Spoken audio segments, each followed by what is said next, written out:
Then from Nepal, we have architect Praval Thapa and Ripal Adhikari. To begin with, we will start with distinguished architect Yasmin Lari. Yeah, she needs no introduction, but I would like to just highlight a few of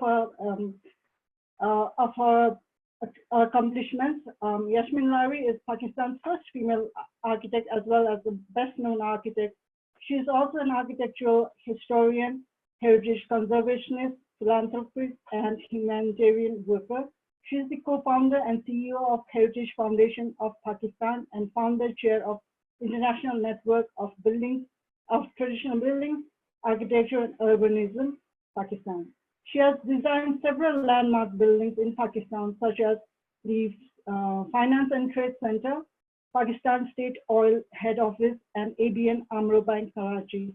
She is considered among the pioneers of brutalist architecture, and her work is included among the best examples of 20th century architecture. Architect Lari retired from formal architectural practice in the year 2000, but has been more active recently as a heritage conservationist, philanthropist, as well as a humanitarian worker. She is the UNESCO consultant and among 60 women who have contributed the most towards UNESCO's objectives. She has conserved several historic monuments in World Heritage Sites in Pakistan, such as Makli and the Lahore Fort, as well as other heritage sites in Pakistan. Since the Pakistan earthquake in 2005, she has devised various programs based on women-centered zero carbon footprint structure and sustainable building techniques, resulting in 43,000 green shelters using bamboo, lime, and mud, and placing Pakistan in the lead as world's largest zero carbon shelter program. For this work, she has been acknowledged as the largest provider of houses for the poor. Pakistan Chula, designed by architect Lari, has also won the World Habitat Award 2018. Through her Barefoot Social Architecture and Barefoot Incubator for Social Good and Ecological Sustainability, architect Lari has been working for empowering women and other marginalized communities and providing social and ecological justice. We will hear more on this from architect Lari herself. Since 2012, she has provided humanitarian assistance to approximately 100,000 persons per year living at the bottom of the pyramid. In recognition for her services towards architectural profession, heritage safeguarding, and humanitarian assistance, she has received several awards such as the Sitara-e-Imtiaz, the Star of Distinction 2006, and Hilal-e-Imtiaz, the Crescent of Distinction in 2014 from the President of Pakistan. In 2016, she received the highly acclaimed Fukuoka Prize for Asian Art and Culture from Japan. In 2020, she received the coveted Jane Drew Prize for her contribution to raising the profile of women in architecture and design. Architect Lari's works have been exhibited as the first Chicago Architectural Biennial 2015 and Rebar's Creation from Catastrophe Exhibition 2016, as well as being displayed at Rebar's permanent collection. Most recently, her works were exhibited at the Architecture Zentrum during the Vienna Biennial 2019. She is the author and co-author of several books and has lectured widely at home and abroad at universities and conferences. We are honored to have her here with us today to present her work on Barefoot Social Architecture and Zero Carbon Footprint for Social and Ecological Justice for the Marginalized.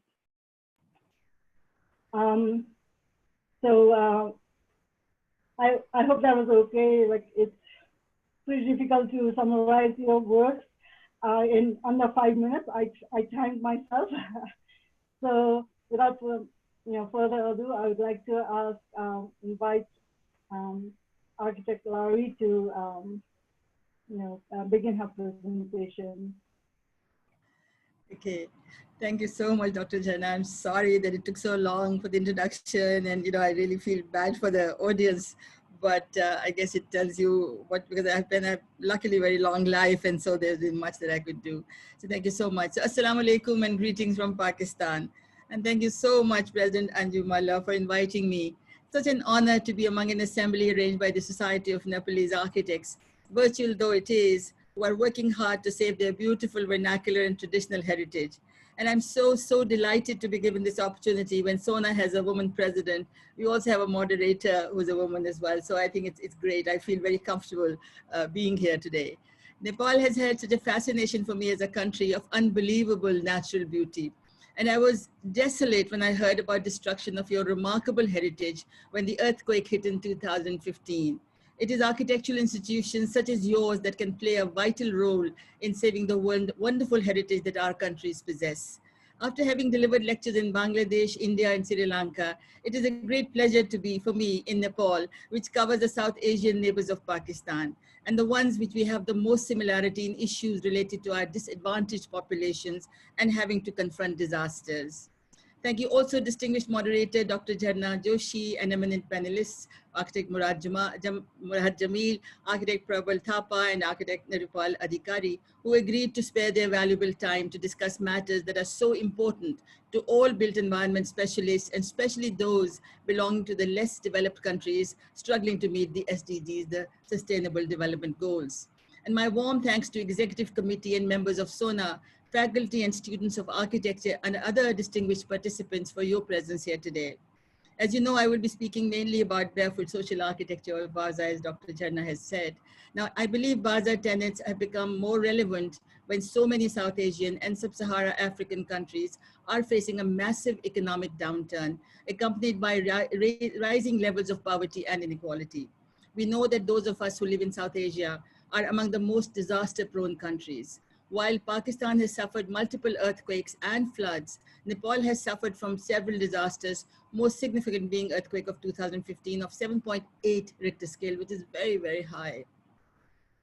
While the loss of life was less than Pakistan's 2005 earthquake of 7.6 Richter scale, Nepal suffered enormous loss of heritage of great significance, not comparable with any other country, I believe. In view of climate vulnerability, disaster preparedness for our countries has become essential so that whatever is built, whether by the poor or by the poorest of our communities, must be DRR compliant. That is disaster risk resistant or resilient. Because unless we do that, every time there's a disaster, everything will just collapse and we are back to square one. Unless architects are willing to play a major role in designing affordable, disaster resilient structures, majority of our populations will continue to be left at the mercy of hazards and battling poverty on their own. We have to be there with them. Unless we are there, they cannot do better. Those who are aware of my work, and Dr. Jharna has alluded to that, know that for 36 years as a practicing architect, barring a few projects, I had indulged in an extravagant egotistic journey which focused on serving the elite of my country. For this is how we are trained, all of us, in schools of architecture, even today, I'm afraid, even though the imperatives of the world required us to explore alternative ways of practicing architecture. In my acceptance speech at the Jane Drew Prize ceremony, I applauded that the prize recognized women's special perspectives, sensitivities and approaches, and alternative conceptions that they bring to the table. Of course, for me, it was doubly gratifying as the prize equalized both STAR and my barefoot architecture, or non-architecture as some believed it to be, which I hope would transform perceptions and mindsets regarding how architects and architecture need to deal with the complexities driven by a post-colonial world order, something that is brought into even a sharper focus due to the current pandemic. I think Oliver Wainwright, the famous architectural critic, perhaps sums it all when he titles his interview with me in the Guardian newspaper of London. And he said, I was the architect for 36 years, now I am atoning. And I believe this is what my life is about now, as to how do I make up for all the follies that I had committed. So let's try for my slides now, if I can do it. So bear with me for a moment, please, because it just takes a little while. And let's see if I can just put it on for you. Oops, sorry, not very well set. Okay, so let me maximize it. We got it here, so that's good. All right, so I have to tell you that exiting a familiar avenue of architectural prominence and opting for a divergent vagabond pathway opened up several doors for me, confirming playwright Tom Stopper's assertion, every exit is an entry somewhere else. And I wanted to tell you that it's okay to give up what you're doing and go to another direction. And maybe that'll be much more fulfilling in many ways, as it has been for me. So while earlier I had encountered a great deal of skepticism from my colleagues towards BASA, I'm pleased to tell you that many architects are now inclined to consider such approaches. This has happened in no small measure due to the extraordinary effort by architect Murad Jamil, we're very fortunate he's here with us today, and architect Fozia Asad Khan and her team of young architects, Salman, Umar, and Mariam of RIC IAP and chair of IAP Arif Chengezi, who arranged for my 6 virtual lectures conducted every 2 weeks, along with other webinars of some other countries, reaching out to more than 6,000 live audience from more than 20 countries. But first, a little bit about Heritage Foundation of Pakistan. Now, I wanted to show you how my humanitarian architecture has fostered low carbon techniques in heritage conservation, while vernacular traditions of my country have helped devise strategies for the marginalized. So on the left, you see this amazing, beautiful monument of 17th century, which has this incredible glaze tiles work. And on the right, you see the little house that was built by the people themselves after 2010 10 floods, which we had designed, and you see how beautifully that is decorated. So this is, of course, the monument is in Thatta, which is the largest necropolis, Muslim necropolis in the world, and the right is the reconstructed earth masonry structure. So, and it was decorated by the rural housewife. And this is how it is when you work with the poor. They have their own strength that they bring to the table, and we need to see how we can use them. So now I just thought I'll just let you know my lecture is going to be in 4 segments today. So one will be why Barefoot Social Architecture, which is BASA. What is Barefoot Social Architecture? And then heritage conservation and community engagement. This is something that I think we all have to now strive for. And then the 4th is low carbon methodologies for heritage conservation, or LEPI, which is Large Emergency Preventive Intervention. And this is something that is a low cost strategy to prolong the life of historic structures with suggestions for retrofittings for heritage. As you can see from the range of topics, I wanted to share with you my attempts at lowering the carbon footprint and mitigate greenhouse gas emissions in my various undertakings. Also, there are 3 strands that are consciously integrated in all the work that I do.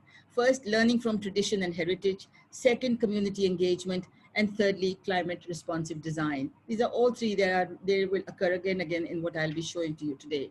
So let's go to segment 1, which is why Barefoot Social Architecture, or BASA. And really, firstly, there's this rich cultural heritage of Pakistan. You see the tangible heritage here, which dates back to Bronze Age. And, I've sought inspiration from this amazing legacy in order to work out low-cost, sustainable methodologies that resonate with the aspirations of marginalized communities in my country. I feel that heritage is extremely important for us to, get our lessons from it and go forward. And you see the tangible heritage going back to Bronze Age, Mohenjo-daro and Mehergarh, the Hindu, Buddhist, and Gandhara, and Sikh monuments. We have the Sultanate period sites, Mughal palaces, forts, and paradisal gardens, and then the British colonial period. So we have such a range there. And then there's the intangible heritage, which is Sufi tradition and spiritualism, folklore, folk traditions, oral history, and diverse crafts. And then there's, of course, the intangible heritage, which shows you how to build with sustainable materials. And then secondly, of course, Pakistan also is among those nations that are struggling to keep up with the Sustainable Development Goals, the 17 SDGs that you know, because of high poverty levels and low levels of education and healthcare. And thirdly, of course, I'm sorry, the vernacular is coming up, so sorry. Climate change is there, of course, and you can see from 2005 how many disasters we've had, whether it was the earthquakes or whether they were floods. We've had them almost every year. And it is, just shows how every time a disaster happens, the people, especially the poor people, go down further. It's very difficult for them to then come up again. And since it's one of the highest vulnerable countries with recurring disasters as a result of climate change, it lies on several fault lines and the path of immense melting glaciers. And then I thought I'll share with you the environmental impact of the building, of how we build today, how every architect actually is engaged mostly in building with cement and concrete, and of course with steel. So you see that 40% of world energy, 16% of world's water usage, 3 billion tons of raw materials. So there's so much damage that's going on. And then you see the energy requirement, those are horrendous with steel and Portland cement, even with brick. So we have to really think when we are building as to what we are doing, how we are impacting the world with all this. So again, I also wanted to share with you all that I've been, learning all through these years, which is that, when we bring in the urbanized engineered shelters into the rural areas, how we destroy the whole environment of that area, plus also what damage we do to the environment. Now, the international models that have been promoted, especially after 2010 floods, which will cost about 120,000 to 150,000, were made mostly of burnt brick or with the concrete blocks. And Magnus Wolfe Murray actually calculated it and found that something like 50,770 acres would be without trees for the next 10 years. And the carbon emissions, of course, are horrendous in this also. So is it something that we should be adopting? Is it something that we should do? We should always question what we are doing before we actually build something. And then, of course, there have been international aid everywhere. I'm sure that Nepal has had as much or perhaps more than what Pakistan has had. And since 2005, there's been no dearth of aid that came to us for many, many years, except that when there were too many of them, the donor fatigue set in. And I have to tell you that when the donor fatigue set in, only then I got a chance to propagate my model, which was the least expensive and which only used sustainable materials. So let's look at the international aid culture. Charity, as we know, is maybe in good faith, but it fosters dependency. And we do not really want that people should be, that should get loss of self-esteem. And then promotion of alien imagery. So whatever is brought in is something that they feel is very good, but when it's brought in, it's really totally against our grain. It goes against our cultural traditions, and it's alien imagery, expensive materials, and so on and so forth. And cultural environmentally, I feel is really not at all suitable. And there's always lack of appropriate knowledge and tools, about the communities. Women are also always left behind, and there's a high administrative cost. So this is the reason, these are the reasons I wanted to, explain to you why have I gone into BASA or Barefoot Social Architecture. But also, of course, there's the whole issue of social justice and humanistic architecture. So a question that I raised with architects around the world, beginning at 66 Portland Place in 2016, at McGill University in Montreal and RMIT in Melbourne, Fukuoka and Tokyo in Japan, twice in Tokyo, actually once also in Acacia Forum, at Oslo and Vienna Biennale, at Victorian Albert Museum in London and Dundee. There are two of them, and I had the honor of speaking on both of them. Battersea Art Centre and the Barbican in London, and scores of other assemblies and webinar lectures. And I would like to ask the distinguished participants of this webinar the same question, if I may. And that is, should architects continue to be an instrument in the hands of the 1% who the famous French economist Thomas Piketty says have accumulated the most wealth? But this is what most of us hanker for, is to work for that 1% who have the most wealth. And must we continue creating star architecture for the select few, however much damage it may cause to the earth? Must we maintain the present modes of living and building that are resulting in accelerated depletion of the planet's resources? Whatever we build today with the usual materials of concrete, steel, whatever you want, sophisticated materials, we are actually depleting the Earth's resources. So whatever you use in your design, please think, how is it impacting the Earth? And especially now in view of rising disparities within our societies, the impact of global warming, climate emergencies and recurring disasters, climate change migrants, and conflict-impelled camps for the displaced, and now the economic impact of COVID-19. A virus that does not differentiate between the haves and the have-nots. We must remember that. It does not guarantee life because of your status or wealth. It no longer matters how much money you have or how many designer objects you might possess. It reminds us that we all need to assume the guardianship of Earth's resources and use our creative potential to fashion an equitable world. Now, on the one hand, I can understand the scenario appears chaotic and unmanageable. On the other, it opens up untold prospects to create design alternatives. That's what architects can do for fulfilling the emergent needs of the planet. Whatever the disaster, whatever the problems are, whatever the issues are emerging, we should try to see how we respond to them and trying to find solutions for them, which are really, which help the planet to be able to survive for our next generations. As a result, I have stumbled upon numerous design opportunities unclaimed before that nobody had thought could be done, just in the pursuit of fulfilling the exigencies of social and ecological well-being. So the barefoot model. Now, learning from Pakistan's pre-industrial vernacular heritage, I have realized that design is not a standalone activity. You cannot just do it by itself. You can't be in a cocoon or in an isolated environment and be able to design in a relevant manner. So it must be underpinned by considerations of social impact and ecological sustainability. We've got to think of these issues when we are designing. I also understand that where there are greater deficits, you need more design, not less. If you're working for the poor, you can't just give up and say, well, anything will do. Well, anything will not do. We need better design, much better design. It is only good designers, I believe, that can fulfill that void. And that's why I keep on saying we need good designers in this field. Not anybody can do this. If you're a good designer, then you can really help the poor. And so today, my life's mission is to find ways to build for the other 99% of our populations, as well as help reduce greenhouse gas emissions. And the dictum I follow is low cost, zero carbon footprint, and zero waste. This is where, whenever I'm designing, this is always uppermost in my mind. So there's an impact of BASA that Dr. Sharna actually referred to. So 0.84 million people have been impacted between 2011 and 2018. And we've been able to actually work towards 12 of the 17 Sustainable Development Goals. Architects don't normally think about this, whether SDGs are our problem, but since we are building all the time, these are definitely something that we should be trying to work on. And so next, I come to the second segment of my presentation, which is what is Barefoot Social Architecture, BASA? So BASA is a result of my struggle over the last so many years to articulate a people's humanistic architecture as part of rights-based development, incorporating attributes of social and ecological justice. Now, BASA is akin to social engineering for bringing about social change, incorporating environmental, cultural, and technical dimensions. Don't forget culture when we design. We must always remember that must be uppermost in our minds, resulting in transformation of mindsets from a cycle of dependency to a culture of pride and self-reliance. This is what we need to do when people are poor. How do we uplift them? And this can be done through architecture.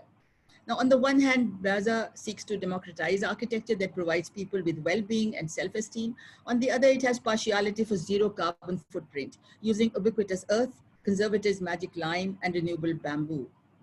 So, sorry, now let's see, yeah.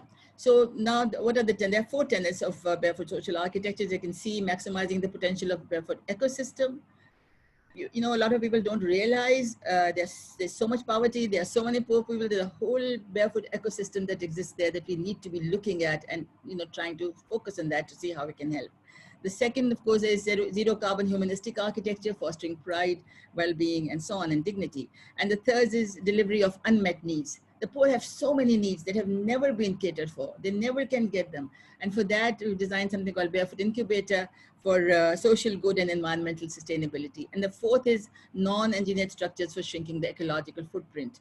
And this is something I'd very much like you to consider when I come to this segment, to see how we can keep on designing on non-engineered structures, because we can see that they are strong. They don't have to be engineered ones if you want to, cater for disasters and so on.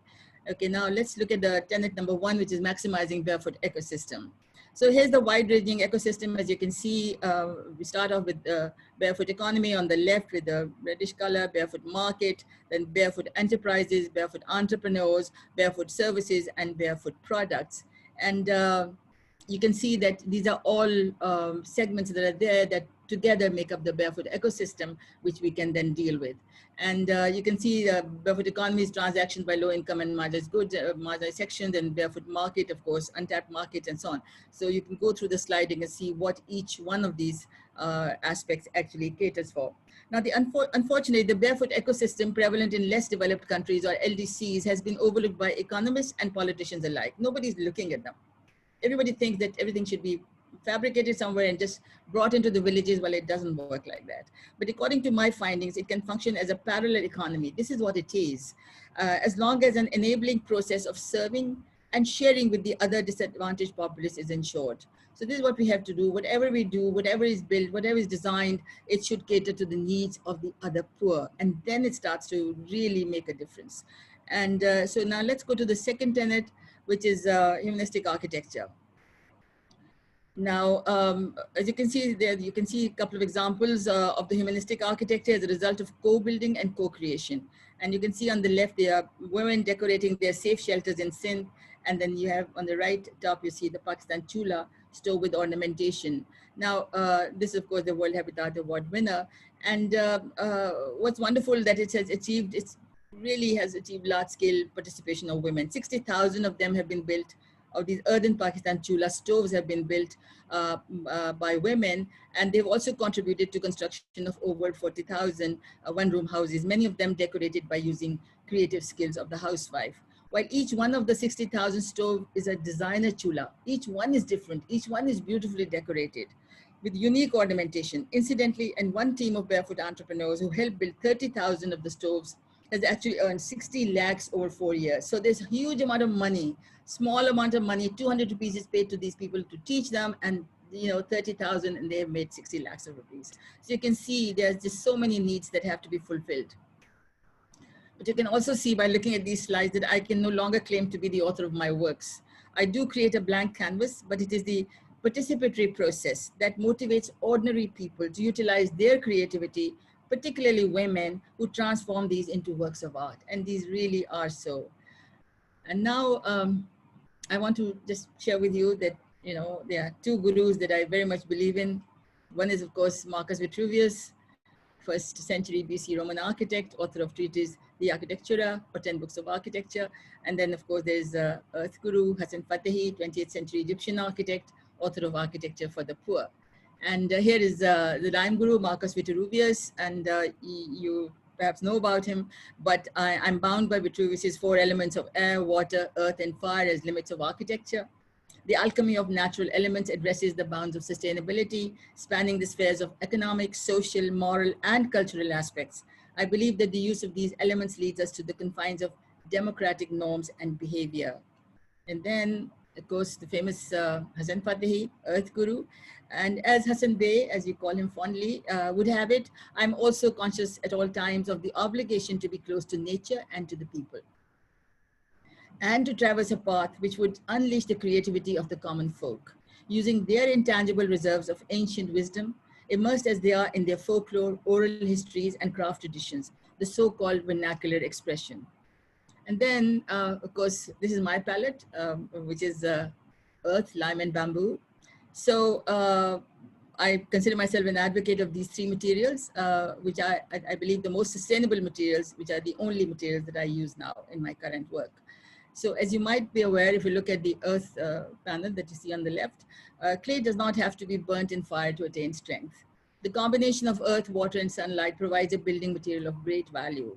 The ever-present earth is most freely available and one that is most used around the world by the poor, very little by architects or other specialists. The second material is lime, and anybody, and so many of you are working in conservation and you know the value of lime. And we know that it is hewn as a rock, which the alchemy of fire transforms into an unparalleled force that has provided strength to the Roman aqueducts and the impregnable of 15th century Timurid forts. Once common earth and lime are mixed together, water provides a strength that cannot be surpassed by any other material, and the least by Portland cement. And then the third material, of course, is bamboo, which is among the most important elements for climate change, mitigation, and adaptation, as it stores carbon. Nurtured by soil and water, it has incomparable characteristics. It provides a crop every 2 to 3 years and is among the largest renewable resources. And really, it is the mainstay of the work that I do today. So please look at these 3 materials very carefully. I know that some of you are already using them, and we'll be listening to that a little more, but I would really like these to be popularized as much as possible. And now we come to the tenet 3, which is BISGES, which is the barefoot incubator for fulfilling the primary needs. And this tenet, the incubator helps to train, monitor, and mentor the poorest communities to fabricate products for the other poor in order to fulfill their unmet needs. So basically the BISGES trainings have helped to attain rights-based development consisting of 1 safe room house, a shared eco toilet, shared water supply in Pakistan Chula for clean food. For only 30 to 40,000 rupees per family. That's all that I have to spend when I want to give these 4 basic rights to the people. And this is a participatory process where they also combine their forces and their labor and material, and they participate fully into completing it. And then just to tell you a little bit more about BISGES, slide shows production of affordable items being produced in specialized villages to cater to the unmet needs of the other poor. We don't try to sell, I've told them they don't have to try to sell to the rich. They only have to try to see that every poor person around them also is able to buy them. So just to give an example of last year, 230 former beggars, they were actually at Makli, there are lots of beggars who come in because there are lots of shrines there. They're drawn from 8 villages, were trained in green skills and crafts for livelihoods. Each village specializes in affordable, good quality products consisting of green construction materials, whether it's earth block or earth and lime brick and so on. And bamboo and thatch, organic soap, organic compost, and natural fuel briquettes, climate smart farming for food security and so on. And then their craft products also for everyday use for achieving a better quality of life.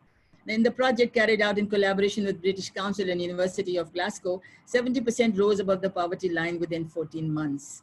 As you see, there is a whole range of products that are needed for the poor to survive as long as they're available at affordable prices. Because sometimes we forget the poor also need good design. They also need good products. And we have to see how we can cater for them. That's why we need good designers to be in this field, who can then really design some beautiful things which can be affordable by the poor. So just wanted to show you, this is the zero carbon campus for BISGES training. And this is about 57 feet wide and 80 feet long and 27 feet high. It's entirely bamboo structure, like a marquee. And you can see that, it's really, pretty large. And I'll show you some more pictures where it's also used as a community, as a conference center. And on the top, you see the picture of INTBAU Pakistan International Conference held last year in that marquee, which was very, very successful.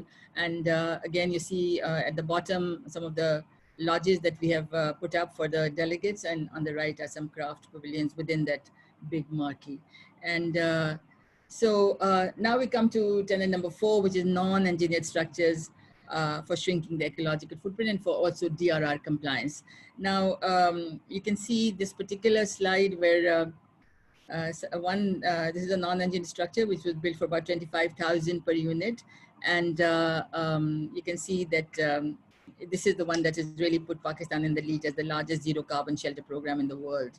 So as you can see, no carbon emissions, no trees were felled, 1,750 villages and 300,000 persons were housed.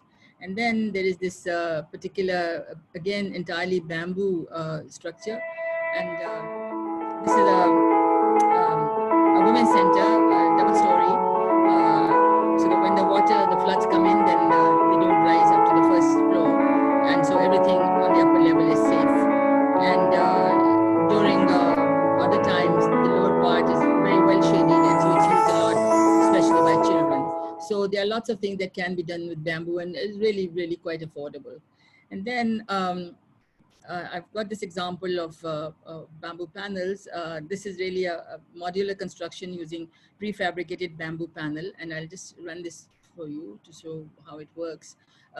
Basically, as bamboo is such a resilient material, it's been really, really good to use it for various purposes. And this has been designed as a prefabricated structure where you make the standard panel, and that panel is then used in different configurations. This one is called log, which is Larry Octogreen, and this is the one that we use mostly. As you can see on the right, how it can be put together in many different ways. So if you add 2 more panels, then you can make it into like a small classroom if you like. And again, the filling can be anything from mud to stones to anything that is available. If you add another few panels, then you can, and with a dome, you get a community center. And so on. So really, since it's modular, you can add on any kind of elements very, very easily. And when you put some more of these together, then this is how we make into what we call the INTBAU Center, which you see on the left, which is entirely zero carbon. And it's really the INTBAU Training and Resource Center, which was built using the same bamboo panels as you saw.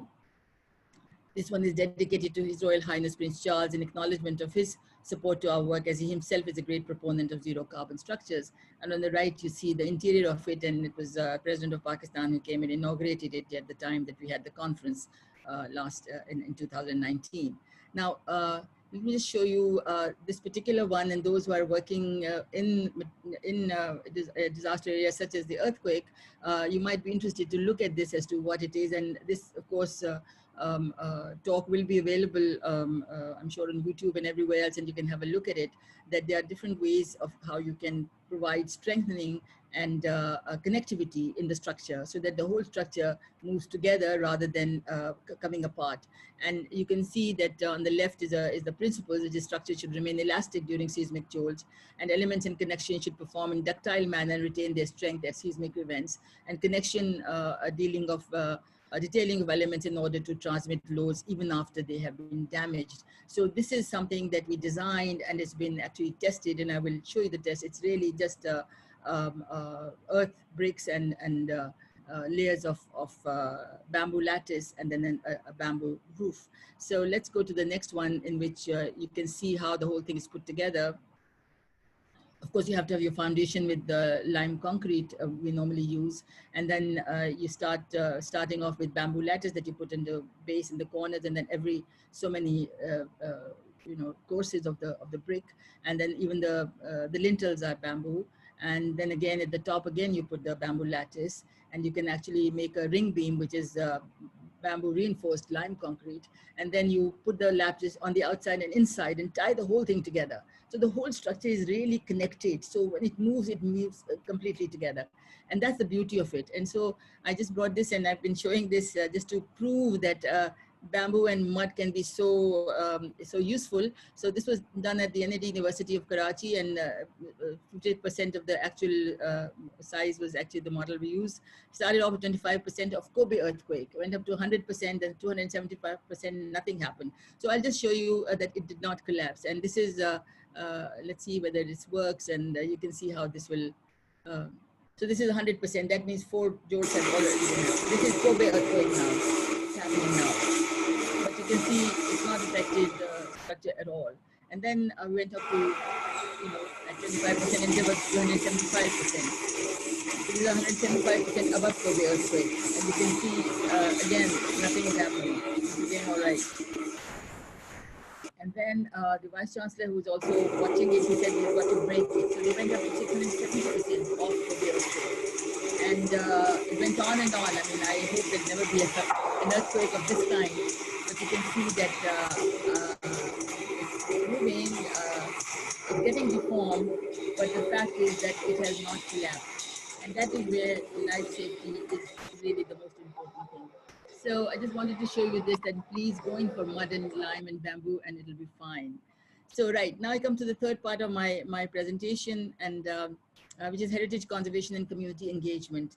A lot of times all of us have been working, and we've been doing the same thing of working separately on heritage sites and conserving them as experts, but really there's never been much of an engagement of communities, and that is something that we've been now focusing on in this particular site of Makli. This, of course, I hope some of you have been there. If not, then really you must come over and be our guest there actually to Makli. It is an amazing site. And you can see the silhouette at the bottom and the aerial view on the top. And then these are some of the monuments that we have conserved. These are all of different character and different timings and different phases, but it's quite a remarkable site where you can do quite a lot. And then this one I particularly wanted to show you, because this is the one that we conserved a couple of years ago, and it has this amazing glaze style work, which has really helped us to take the whole craft into the communities as well. So I wanted to show you how this is done. It's pretty complex, but we learned to do it.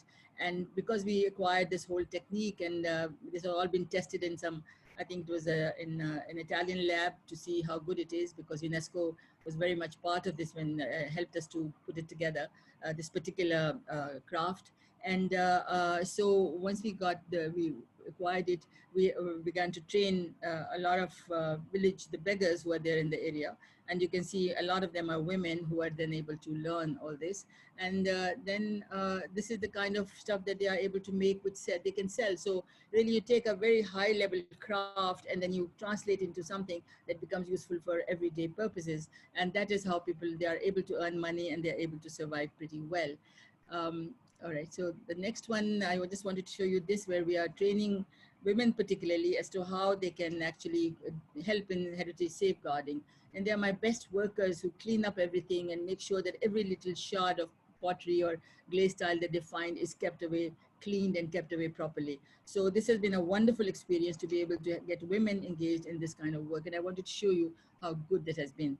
Now, this is the last part of the last segment of this whole presentation, and this is low carbon heritage safeguarding.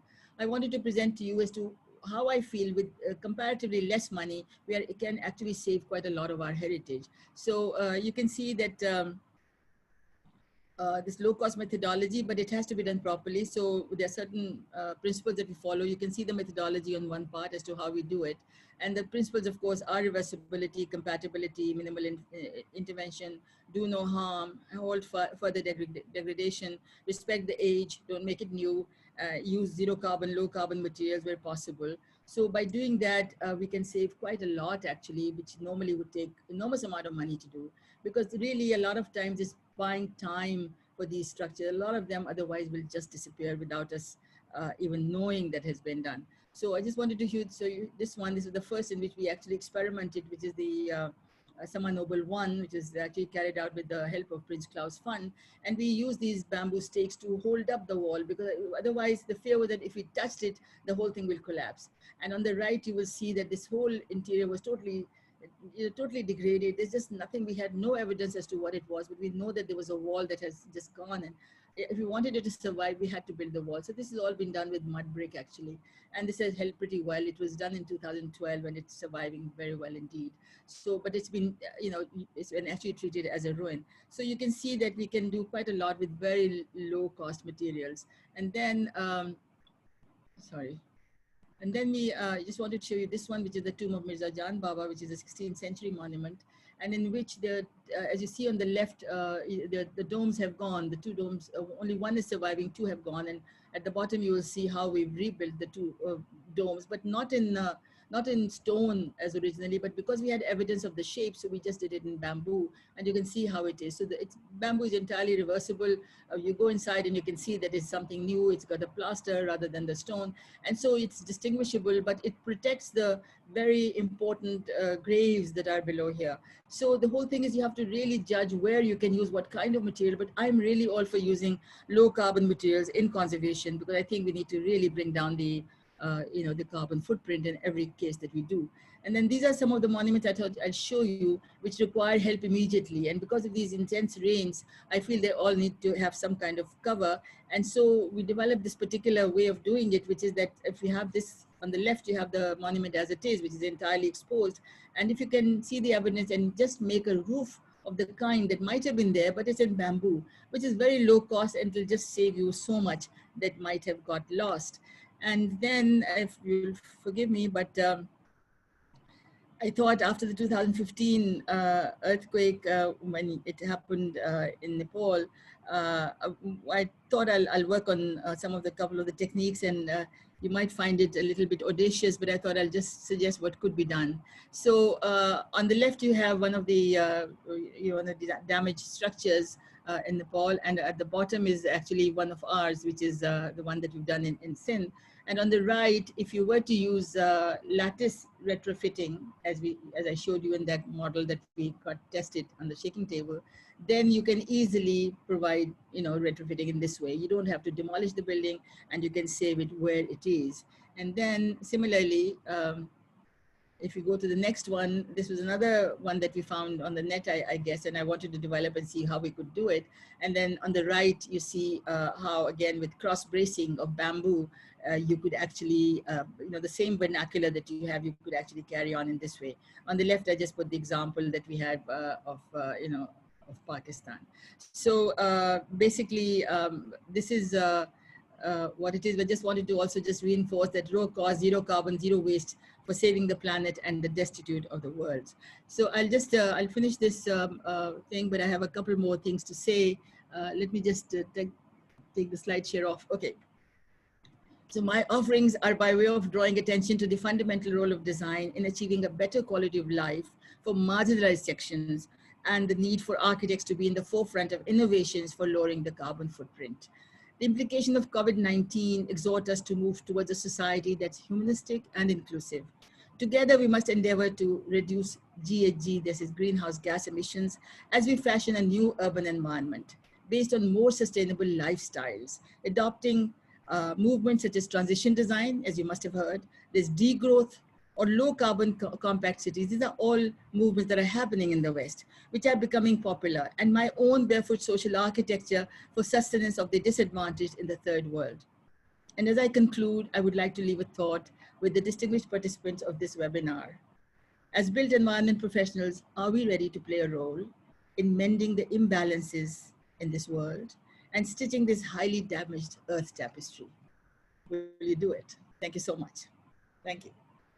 Over to you, Dr. Sharma.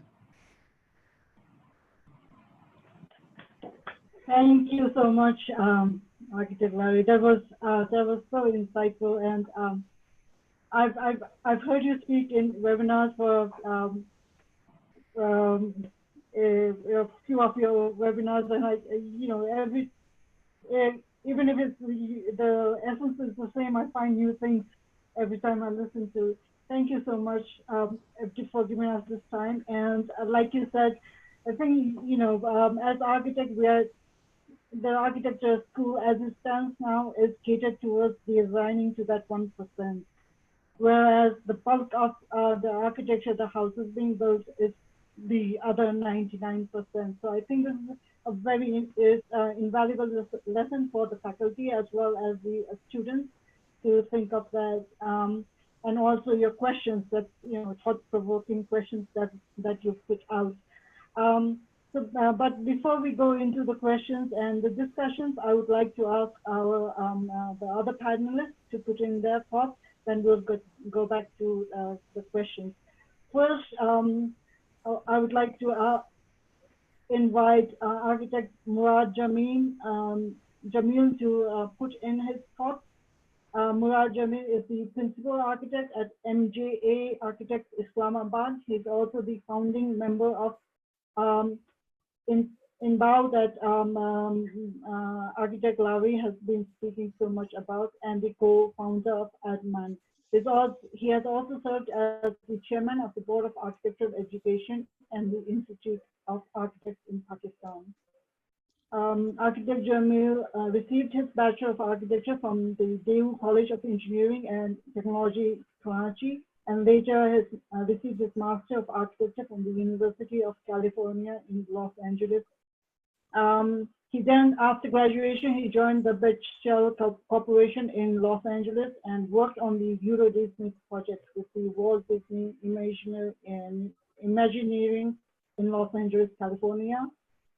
He later returned to Pakistan and worked on NAV-Key and CTT Architects for 5 years before starting his own practice in Islamabad. He currently serves on the Board of Studies of 2 architecture schools in Pakistan. He is the trustee of KBA Center for Architecture, Research and Education.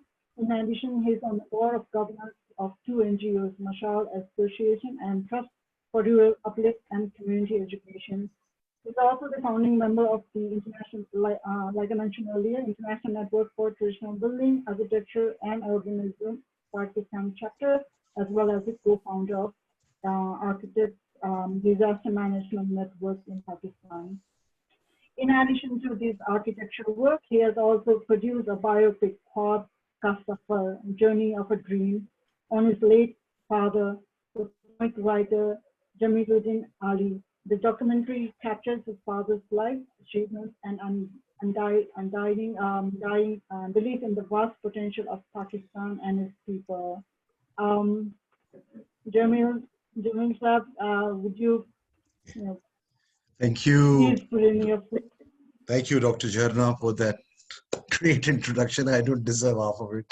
Anyway, Thank you, Anjumala, President, Society of Nepalese Architects, for inviting me to be on your panel and to say a few words on the Barefoot Social Architecture of architect Yasmin Lari. You saw a huge presentation right now, so I don't think I can add much to that presentation, but I can tell you that I've worked with architect Lari since the earthquakes of 2005 in Pakistan, where our country was devastated up north. More than 100,000 people died. Several thousand houses completely razed to the ground and damaged. So she and I paired up and we worked in that region, and she actually remained there for years, in and out, obviously, from Karachi and back to up north, reviving their lives, putting their lives back on track. Then again, the flash floods of our southern region in Pakistan, I got a chance to work with her again, and she worked with the local community, and you saw some of the slides where she put up those houses and shelters with her innovative ideas, and they were very successful schemes. 2 years ago, we found a chapter in Pakistan. Actually, this chapter in International Network for Traditional Building, Architecture and Urbanism, created by Prince of Wales in 2002 in London. We formed a chapter in Pakistan under the chairpersonship of architect Yasmin Lari. And there are 7 founding members of this chapter. And we held a conference in Makli, and you saw most of the slides of our work in Makli. We held a conference titled Earth and Heritage Calling there, and we had people from all over the world, Habitat, UNESCO, and obviously INTBAU chapters. We discussed heritage, zero carbon methodologies, globalization, and a host of issues related to social, barefoot social architecture. Just recently, we held a 6-part lecture series. Like to speak? We held a 6-part lecture series online to educate our students and our architects on her zero carbon methodology. So we ran a 6-part lecture series supported by the president IAP Arif Changezi with Bisma Askari there in Karachi, and spearheaded by Fawzia Asad Khan of the Rawalpindi Islamabad chapter with her team of Salman, Mariam and Umar.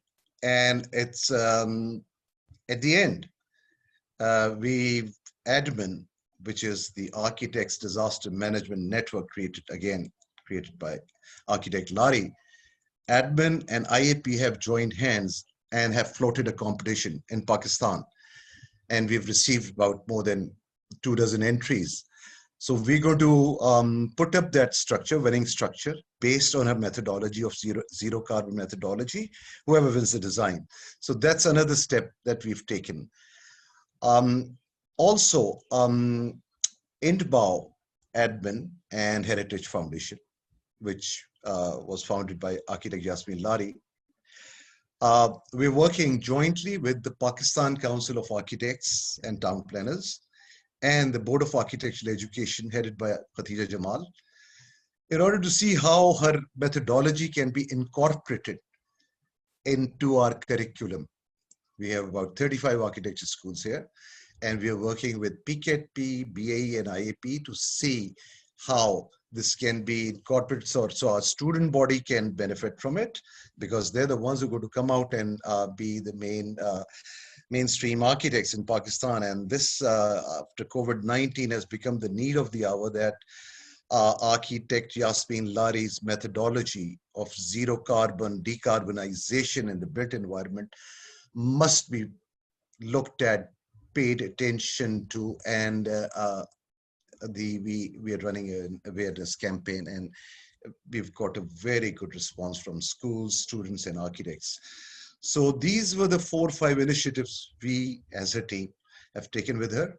to promote her methodology, and that's what her team is doing. So I thank you again for inviting me to say a few words in support of architect Yasmin Lari's zero carbon methodology and what we are trying to do with it here in Pakistan.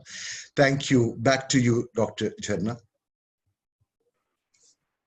Thank you, Mirza, for sharing the work you've been doing, and also the possibility of working together with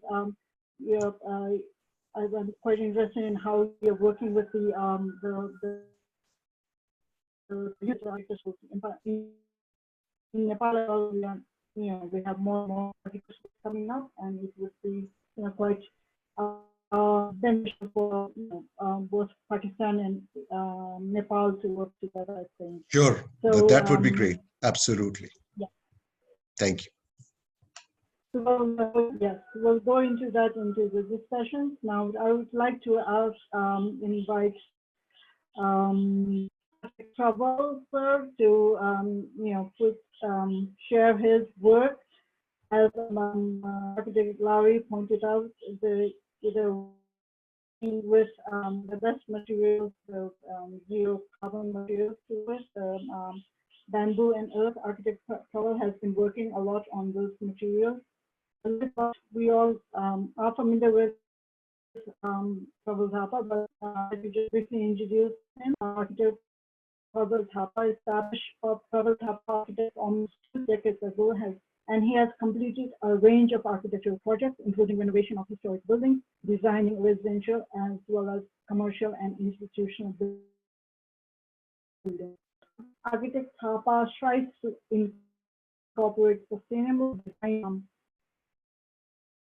solution in all projects, offering energy efficient and cost-effective solutions, and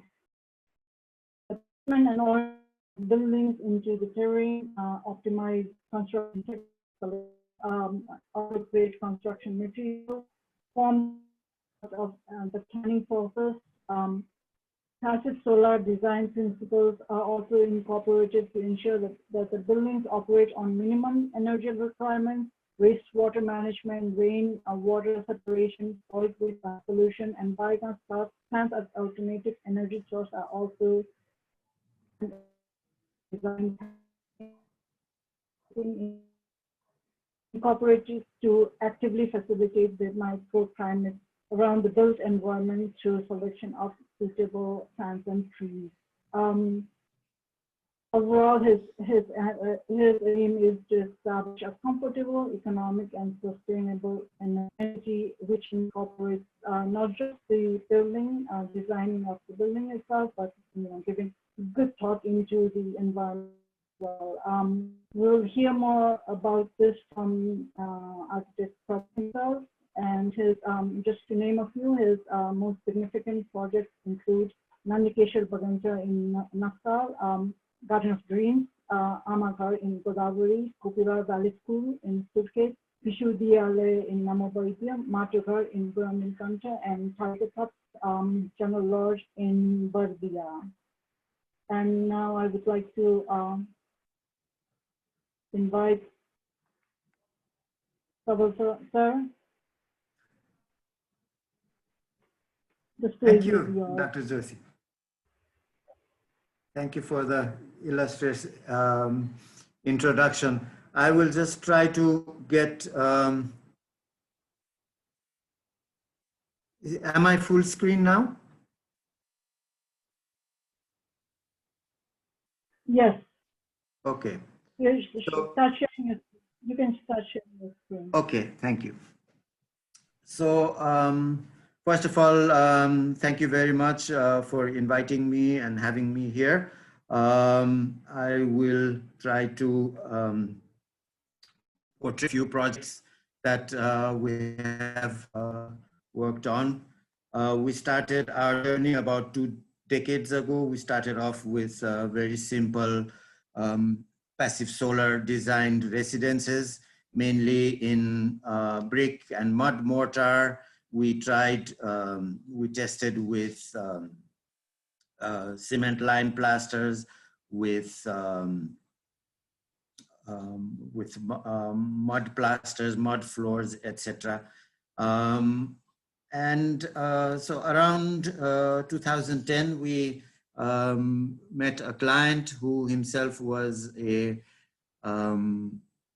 environmental engineer, and we started the project with a few discussions. He wanted to have a residential building, during the discussions it came out that he was very appalled by the deteriorating air quality in the Kathmandu Valley, for which mainly responsible are brick kilns that are situated in the outskirts of the valley, and these pollute they are a big contributor to the pollution in Kathmandu.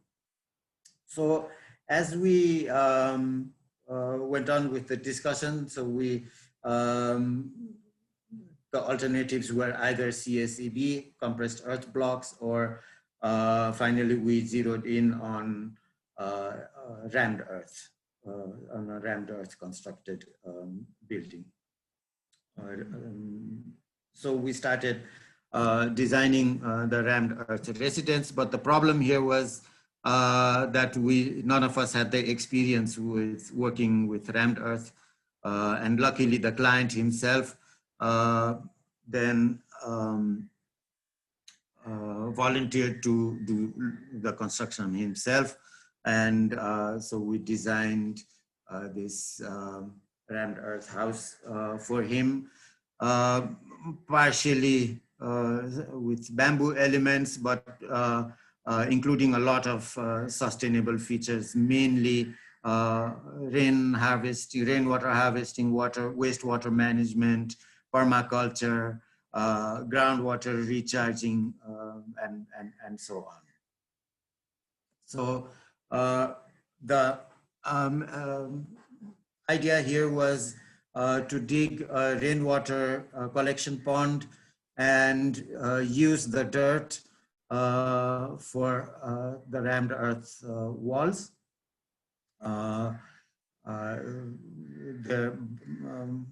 Therefore minimizing a lot on the carbon footprint of the building. A section through the house, it was planned in passive solar principles, with the living rooms towards the south, service rooms towards the north, flattened bamboo ceilings, bamboo rafters, earthen floors. The windows come down all the way to the ground so that the winter sun heats up the dark earth floor and dissipates during the night. So we had a good thermal performance in the building. There are also ventilations towards the top of the under the ceiling, so a lot of natural ventilation, and we were able to get temperature a temperature constant of almost only 4 degrees difference between summer and winter months. So yes, you haven't shared your slide yet. I have not shared the slide. Yes, yeah, you haven't shared. None of them? None of them, sir. Okay, so I will have to.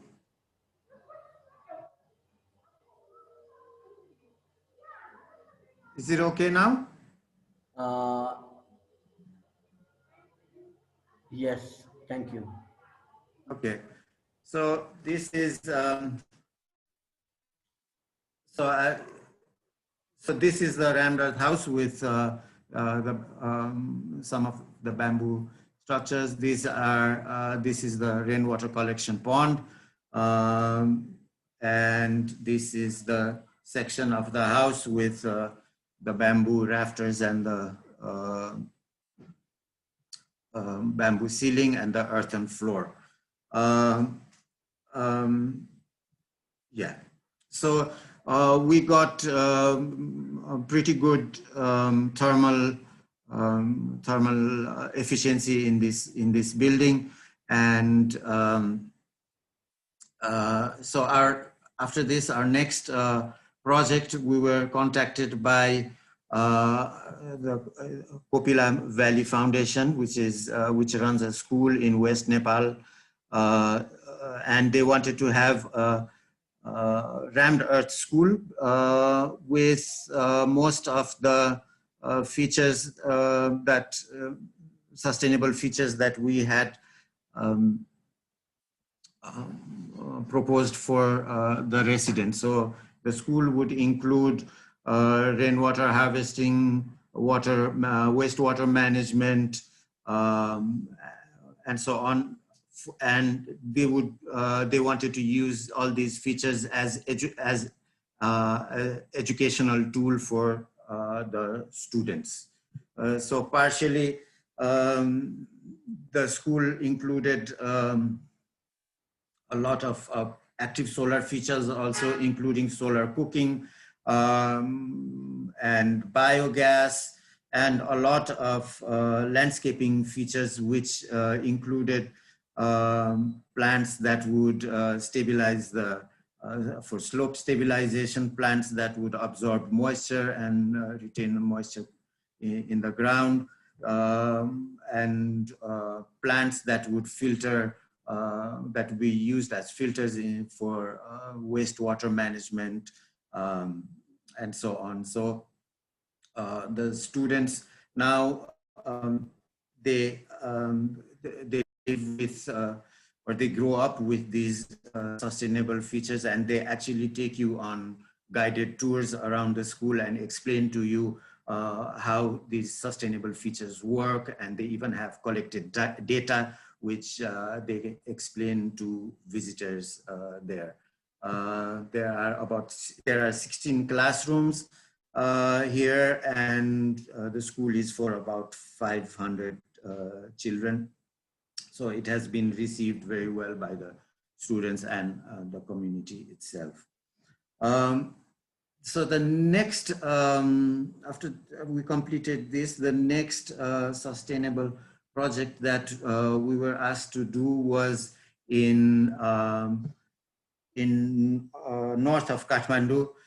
It is a commercial venture, a commercial enterprise. It's a yoga retreat. A yoga retreat that presents itself as a low carbon retreat, which attracts tourists or travelers that are conscious about their carbon footprint.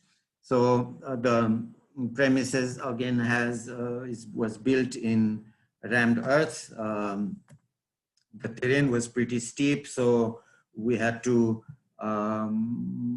adjust the planning according to the terrain, which is also a very carbon efficient way of planning, and rammed earth walls. The rammed earth walls are in either L or T shape to perform better during seismic movement. And it also, the premises also have a lot of these sustainable features, a whole series of wastewater management, ponds that you see here on the bottom, and permaculture is included. And the water is recycled, so there are actually 2 plumbing systems, one for just the toilets, and the rest and a normal one. So this has been quite a successful economic undertaking, with sustainability as one of the anchor points.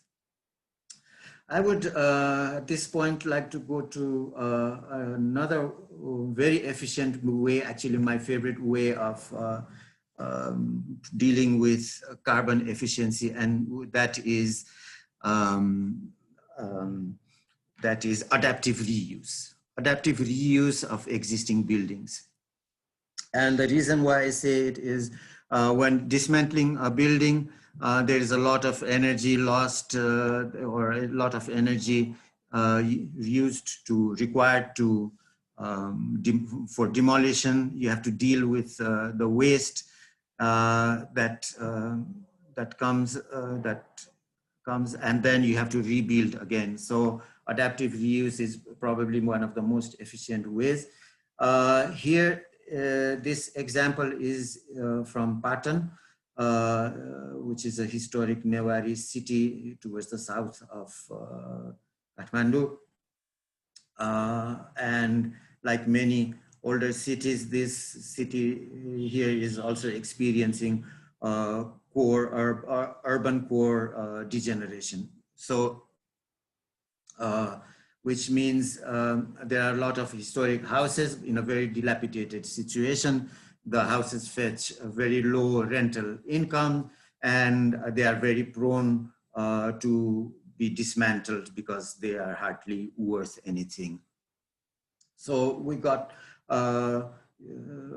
into this project, and we thought we would restore one of these houses and turn this residential house into a bed and breakfast. So this is a 7-room bed and breakfast in the midst of a living city, living Newari community,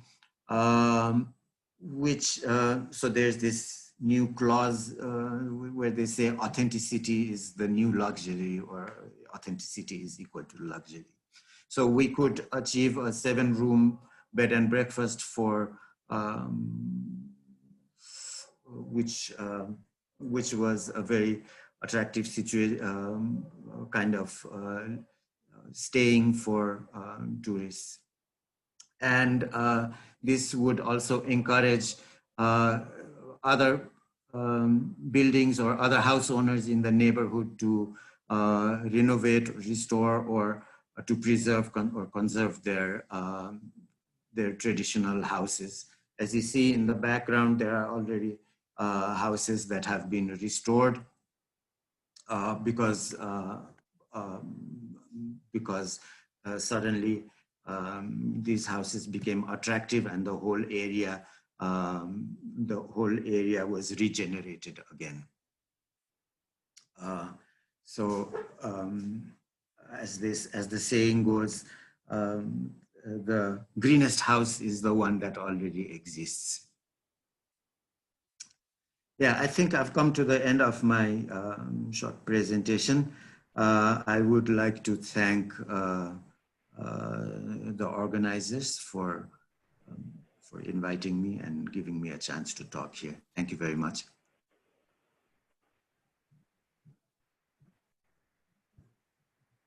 Thank you for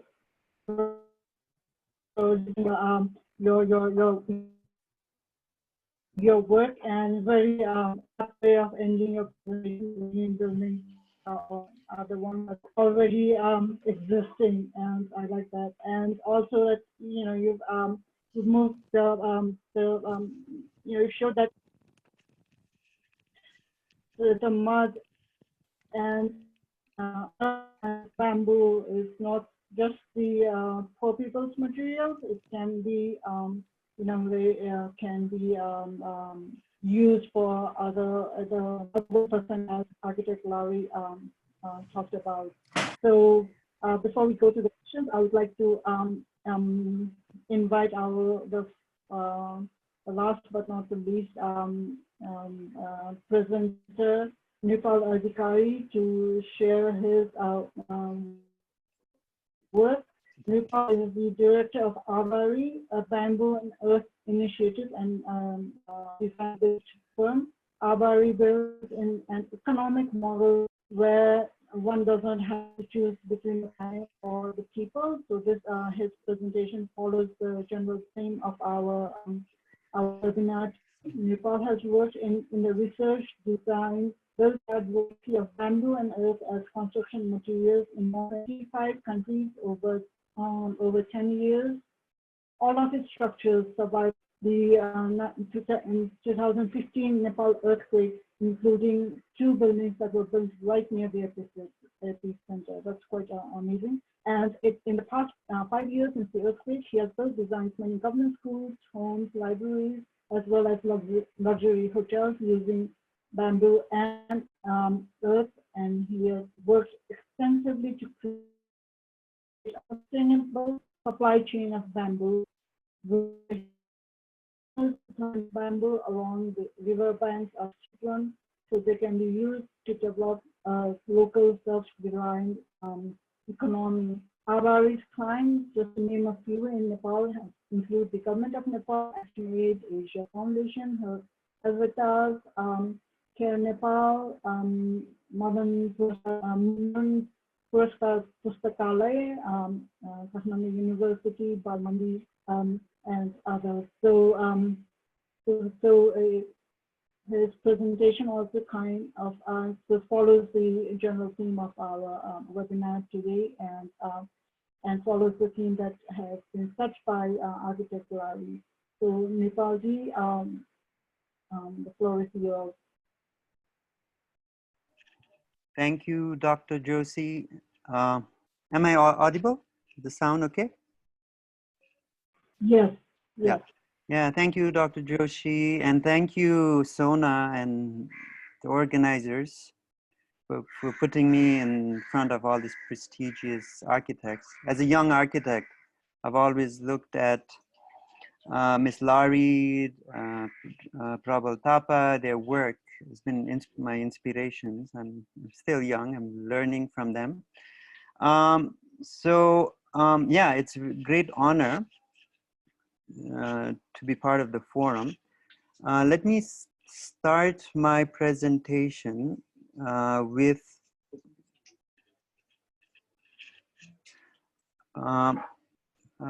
okay, so I'll be talking mostly about bamboo and earth, and that's my forte. That's something I've been doing for last almost 10 years now. First, I'll start with this slide. This is a census data from Nepal, which shows, in the whole country, there's only 17% cement. And in some regions, like Midwestern mountain regions, the cement penetration is as low as 0.2%. And the maximum is 17 in the areas in Eastern Tarai where there's a lot of roads.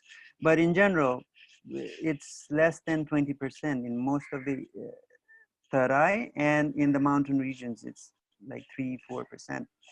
And earth, bamboo, stone, these are not like some exotic materials, but these are our living heritage.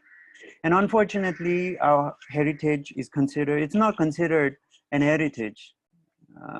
Unfortunately, in academia, it's considered as an embarrassment. Even as policy makers, it's considered kacha building, right? A building that doesn't, I mean, shouldn't be lasting forever, but ironically, they are the oldest surviving buildings. And so we have like amazing architecture from the mountains, from Mustang regions to Tarai, which have adapted to the terrain pretty well, I should say. Their thermal comfort, and they're pretty dignified houses. Some go up to 3 stories. And these are basically materials that are locally available, like right under your feet. And the wood is available in the forest. And the labor is shared labor. So many people can afford to build 2–3 story houses, without breaking their back. And so initially in my earlier days, I was documenting a lot of these buildings, whether in the mountains. These buildings have pretty remarkable seismic engineering. They have bands at a certain critical points, and they sometimes allowed for the movement. Movement in building as material is not, it was consciously designed. Despite that 7.8 Richter scale earthquake in Nepal, we had very few casualty, like relatively few casualty, only 10,000 people, compared to 100,000 in Pakistan, right? And so, I mean, these are buildings that I showed, like the ones you're seeing, this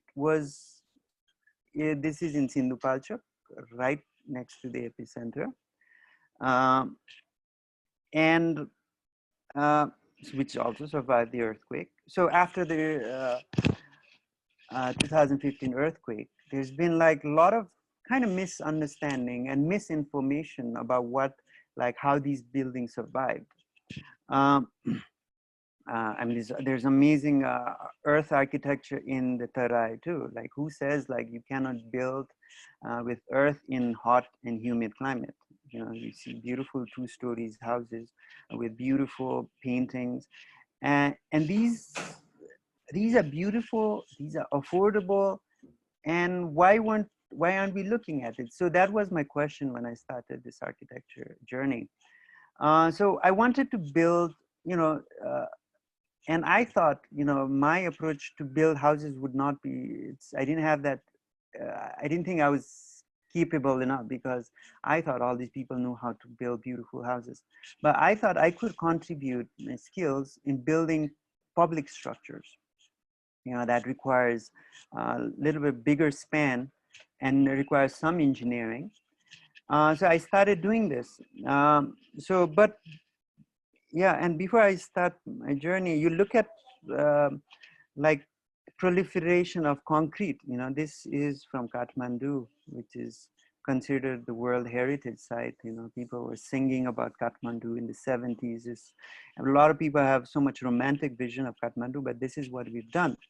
And this is all in the name of development, and it is considered that the concrete is safe. You know, that's, and like nobody can argue this. But if you look really closely, as I showed in my first slide, we only had, in some places, there are less than 1% concrete penetration. That's why there's less concrete damage. But in these areas like Sindhupalchok, where this picture is from, majority of the houses that were built with concrete, all those, they collapsed. So it doesn't mean like the concrete is the safest. You know, I mean, it is not the material that makes it unsafe, safe or unsafe. It's the design, which we need to convey, and that's been our effort. And so, I mean, this is a building right at the epicenter of the earthquake, built with stone. You know, it has beautiful features of these bands, which they call nas, which also means nerves. So these are the nerves of the buildings. You know, that's what makes it stand. So we had. So I think we need to kind of go back and kind of learn from our craftspeople. So we started this organization, and I wanted to make it as a private organization, not donor dependent, because that shows the need of the people. You know, we don't want it to be given to the people, but it's something they ask for it. And but of course, we need at certain times to build schools and public spaces, we need external help, but we didn't want to be totally relied on. So so as I said, I wanted to focus on public buildings. So this is one of our first buildings we did, and which survived. And most importantly, I wanted to show this building, which you see here. So, you know, like a typical government building in Nepal or anywhere in South Asia, it's made with concrete blocks, metal sheet, metal truss, which is if it's too hot, it gets too hot. If it's cold, it gets too cold. If it's raining, it's too loud. You cannot be inside. So my thought was like, why can't we design something that is affordable, that is more inspiring for kids to be in? So we use the local stones, you know, we use Nepali elements of the struts using bamboo. And then we had really thick walls and beautiful mud plaster. And incidentally, this building happened to lie right at the epicenter, only 12 kilometers south of the epicenter. So this was a big vindication that you can build using traditional materials, inspiring, like which is inspiring to be in, and which is, you know, affordable.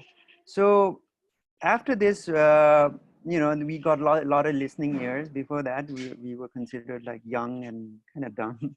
And so, so we got the proposal to the Department of Education, which they approved. It was a big victory, you know, building with earth and bamboo, you know, approved by the government, which is, and so we had the big thick walls. So we didn't want to change much the design. The design was pretty conventional design, you know, but we added few elements so it becomes more livable. You know, we had bamboo roof, insulated roof, thick earthen walls with mud plaster, and reinforcements where they are needed, right? So these are modular designs. These are 2 classrooms, so which you can change according to your landscape. And if you want to build longer, you play with these parameters. And so this is a typical like elevation, you know, like big bamboo lightweight roof, earthen walls, and we like the ring beams that we use cement because of the requirement.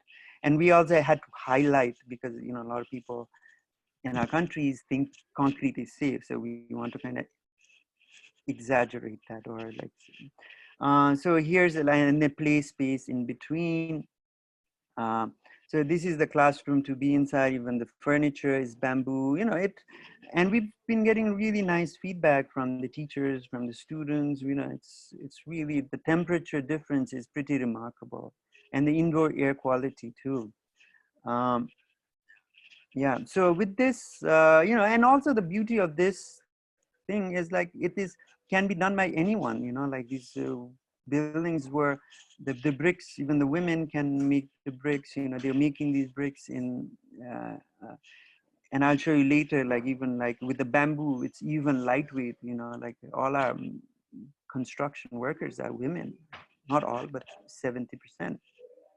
And the beauty of this again is 89% of the cost is local cost. It's either labor cost or material cost, and only 11% is using cement and steel. And so that was a great victory, you know. And but you know, for us the biggest vindication was when we could build a public library right in the center of Kathmandu. You know, a public library built with earth and bamboo right in the center of Kathmandu. That was, you know, it was, when we started, it was pretty unheard of. So we designed these certain joints, which makes the things modular, you know, anyone can do it. And if the bamboo goes bad, you can just replace the bamboo, put another one, you know. And also we use a lot of indigenous technologies, you know, the walls are separate from the truss.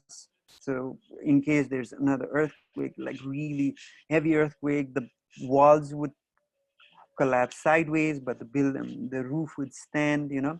It's got a lot of air, and it's got nice earthen paint, which we found out keeps the temperature, humidity pretty uniform. And this archive has a lot of rare books, and the humidity, and if you put AC, this paper would get dry. So here you don't have to use AC. You know, it's got a lot of good benefits. And here's the outside feature, you know, a lot of elements from Nepali architecture. Here's the joint, we use some steel, you know, so we can combine 3, 4, 5 bamboo together.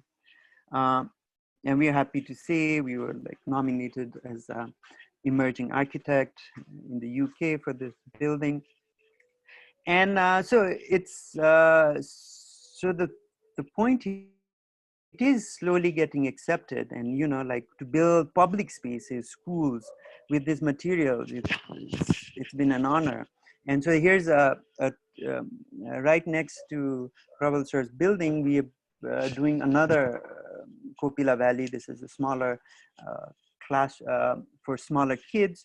You know, we have 2-story rammed earth. And also in rammed earth, we don't stabilize with cement. So we used a lot of different clay, so gives a good gradient of red, yellow. And I don't know if you can see here, there's some birds, which is embedded into the earth. And, you know, a lot of open spaces, you know, like the earth gives that bulkiness and the bamboo gives that lightness. So there's a good juxtaposition of heavy and light and, you know, a lot of airy space. You know, it's a very soft space to be in. So this is the classroom, you know, like a lot of beautiful natural paint, which is which is rammed into it, and then like very high ceiling. And then we have used some reinforcement elements like steel at critical places. But yeah, we want to give that sense of big openness, you know, using traditional material. And here's the in-between space. We've been very advocate of this in-between spaces in schools because, you know, like sometimes our temperature can get really extreme and there's not much play space for kids. So when we make these spaces, you know, kids can have indoor living, indoor study, outdoor study, you know, so it gives that dynamism to teaching. Here's bamboo, you know, like to give that bigger span, you know, so multi-functional hall. Here's a different view, same building. We're doing also residential buildings, you know, like adding a lot of these features. And I mean, this building is also pre-earthquake, and it's so you know, it doesn't have, just got natural stabilization. And also after the earthquake, we also wanted to give some models to for poor people, you know, like, so here's a two bedroom, 450 square foot rammed earth structure. But unfortunately, the government made the procurement process so complicated. They gave 3 lakh rupees, but out of that, like 20,000, 30,000 rupees would go in the engineer's fees. And then, like, you know, they make it so difficult to build with earthen materials. They subsidize, in fact, a lot of conventional materials. You know, the bricks were subsidized. So we had to compete with burnt bricks, which is, you know, we had to compete with subsidized burnt bricks. So that was a big problem, you know. But here, like now, this is, we haven't given up, you know. This is a building, a 2-story structure for the Tarai. The government allocation is 3 lakh rupees. So we want to build everything under that, you know. And so this is bamboo structure with earthen plaster, earth and lime plaster, you know. It's pretty spacious, flood resistant. And the beauty of this is like most of our builders are women, you know, like we are working with this Chepang community, which are very strong women, very active women. And they are making all this beautiful fish mouth joints, you know. They're doing like putting up all the structures. Sometimes they feel a bit hesitant to climb on the roof and put the steel. That's when we bring our boys in, but most of the time they are the builders. And so lastly, we wanted to show that we want to, you know, this is such an amazing material, like as Ms. Larry suggested, you know, like, and so, you know, it regenerates really fast. It's it helps in land restoration. So this is a project we've been doing. So this is where we get our bamboo. So this is a land which we've been working with the community. There was a big flood. You see, it's like a desert. The river's gone haywire in every other place. And so we started planting bamboo. So, you know, there was pre-flood, and then the big flood came, like all this white sand that you see is the flooded area. And then we started adding bamboo. And this is in less than 6 years, you know, it's generated so fast. I mean, it's literally, it's grass. It grows so fast. So, I mean, it's so strong. It can be as strong as steel in terms of its compressive strength. It grows really fast. And why aren't we using it? That's a big question. But we're trying what we can. And so, yeah, here's the picture from last year. You know, the area has become like really vibrant now. We are starting ecotourism project. You know, there's aquaculture. There's so many things, exciting things are happening. So this is our supply chain from planting bamboo to making bamboo products. So with this, I would like to end my slide, and thank you again.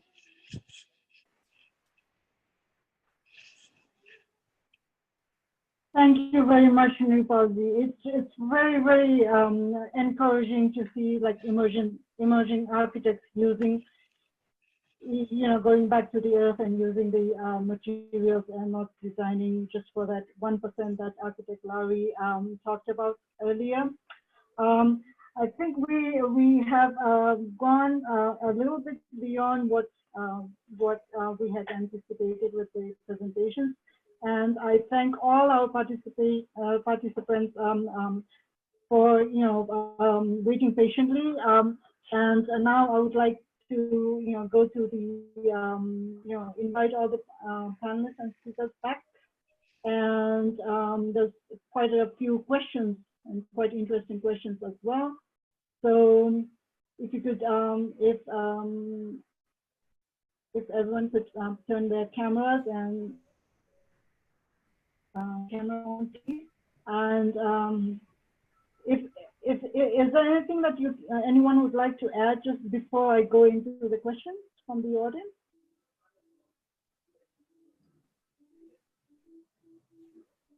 Gentlemen? Yeah. I think go to the question. I think Vanessa wants to talk, so we're letting him in. All right. Okay. Yeah. Sure. We have one of our very Vanessa? and landscape architect, Bharat Sharma sir, who would like to put in a few words. Bharat sir, namaste. Yeah, it was very exciting overture by Larry Sahiba. Salam alaikum. It was very exciting one and very illuminating also. But having said that, I wasn't quite clear. When you are talking about barefoot architecture, in past in China, they had barefoot doctor who used to go barefoot. Here in our architectural case, what do you really imply by barefoot architecture? Is it the bare head thinking? Is it the bare heart thinking, or what it is actually? And then somewhere in your slide you said that seismic proof architecture.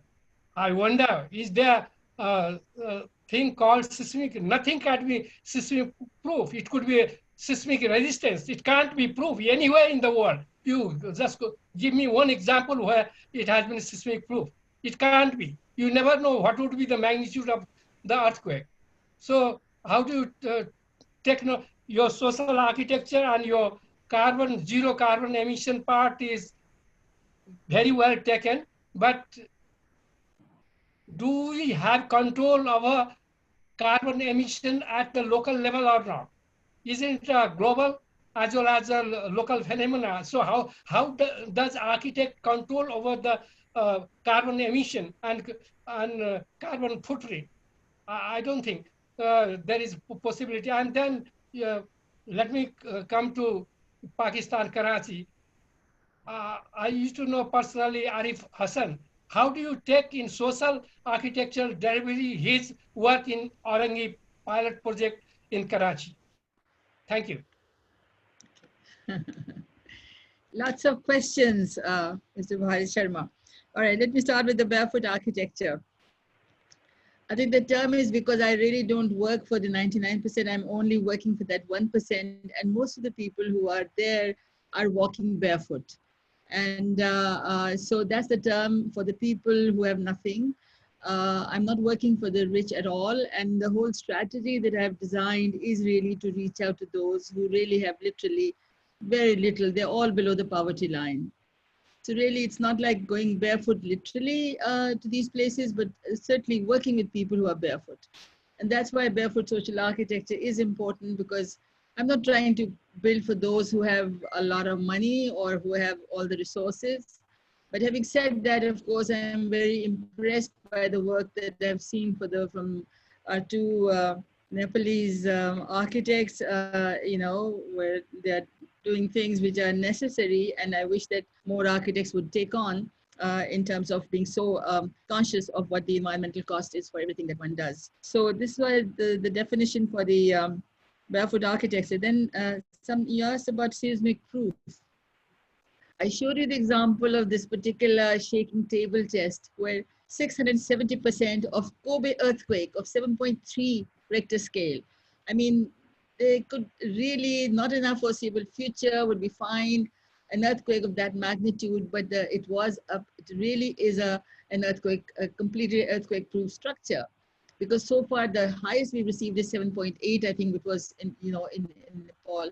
So I think I can safely say that my structures are actually seismic proof, not only just resistant, because we've shown that they do not collapse even at a very high intensity, etc. And then you asked the question, how do we control carbon footprint? How do architects control carbon footprint? Of course, carbon footprint in everything that we do, and we just have to be conscious. Yes, sorry, yes, please, carry on. But yes. could you say categorically that you can make a seismic proof structure? Well, because 670% of Kobe earthquake would literally mean that it's earthquake proof. There is no earthquake that hits so far which would be so high. I mean, you've not had, we've shown that even at going up to 275% of Kobe earthquake, the structure had nothing to show that it was affected. So I think we can say that these non-engineered structures are equally important in resisting earthquake, but not even collapsing. And I think especially NEPAL'S example of vernacular construction in Nepal showed how well they've behaved. And so have actually, the same is true for Pakistan as well. Many of our vernacular construction actually survived much better than the concrete structures, with the added danger that concrete structures, once they collapse, then you have no chance of surviving. Well, if these structures collapse, even if they were to collapse, because they're so light, and I mean, if mud collapses, well, nothing will happen. So I think we should be a little bit, we should certainly concede that these kind of ways of building are extremely important for earthquake as well. So what was the third one was about carbon footprint. And I think certain example by Prabal and also by Nirupal have shown that, you can do things where you are really lowering the carbon footprint to a great degree.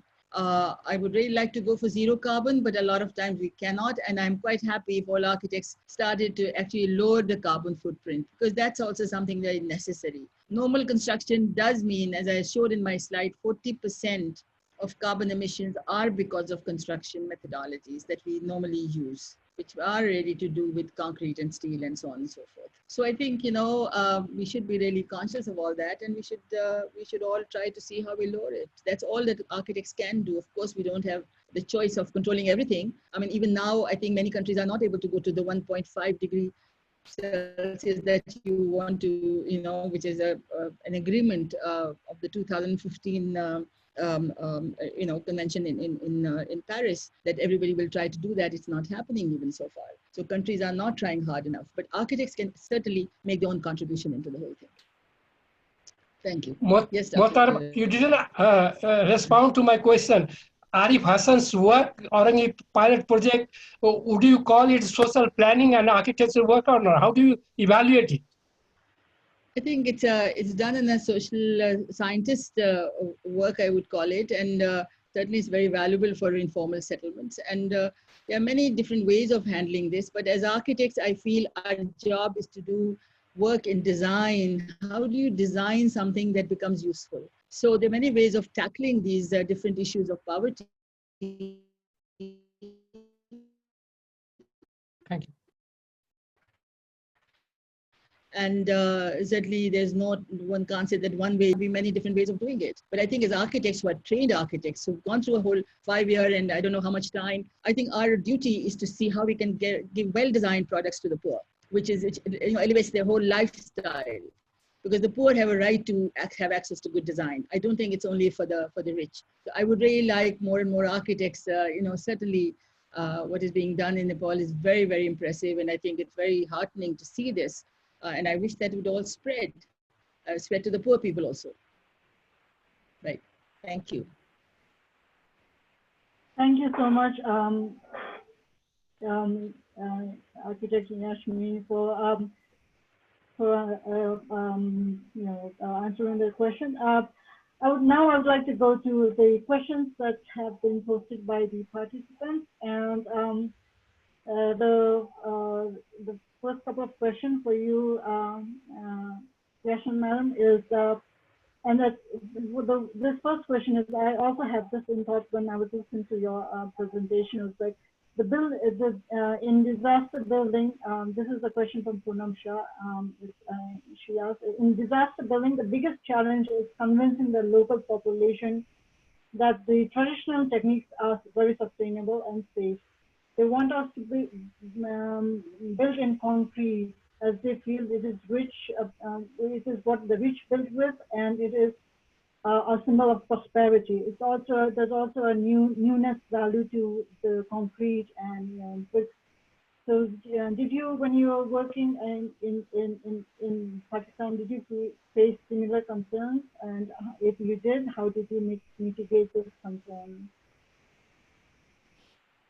It's a very good question, because it's, of course, and thank you for that, because I think it's very, very difficult, really. We have tried to export our urban models to our, rural areas. And the urban model is not necessarily the one that will fit there, even though I'm not sure whether it even fits our urban situations. So because we've shown that as a sign of prosperity, and that's how, you move up in life, it is, of course, a very difficult question. And I was told by international agencies who wanted me to work on this, that they will never accept earth and bamboo. And luckily, donor fatigue had set in. And I really think that really having no money is always a better option, or very little money is a better option than having too much money. Because I got the chance, because suddenly the international organizations felt they could not deliver because there wasn't enough money left. And then they said, oh, well, yes, there is somebody called Yasmin Lari who says that, he can build these very affordable things, which are, also safe in construction. And so that's how I got the chance. And of course, there was skepticism when I got to the villages. But, once we had the structure built and we told everybody to stand on the roof of the bamboo roof, and 15 people could stand there and nothing would happen, that's how we did it. And every time they would just, go up there and check it out.